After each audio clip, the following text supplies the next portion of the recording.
Hello, church. Here I am with Arden Elementary right behind us, our view from the church, because that school is our neighbors. One of the greatest joys the last number of years has been the opportunities that we have to shine the love of Jesus into many families' lives. We've helped out with the school, had an amazing partnership with them in many different ways.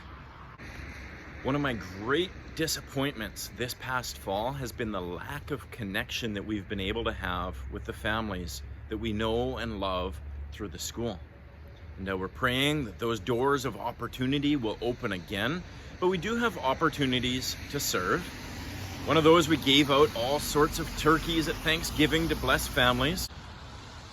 There is an opportunity to serve. The school's having their Santa's workshop, where all sorts of items are laid out in the gym, and the kids from the school will go through the gym and shop for their families, pick up something for their brother or sister, for their parents.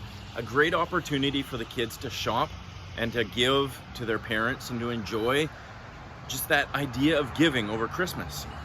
So as a church, I'm calling us to give donations to help towards this Santa's workshop. How do we give? It's not cash donations. We want to go and buy an item for them to get for one of their siblings or to get for their parents so that they can have an opportunity there. And how do we give? I take my cue from Jesus. When he was at the wedding and they ran out of wine, what did he do? He provided new wine, the best quality and an awful lot of it.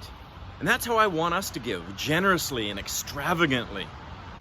The deadline's next Friday, November 27th.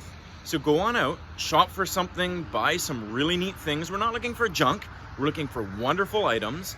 Bring it by the church office and we'll take all of our accumulation of donations over together next Friday. Thanks for being a church that loves our community around us and gives generously.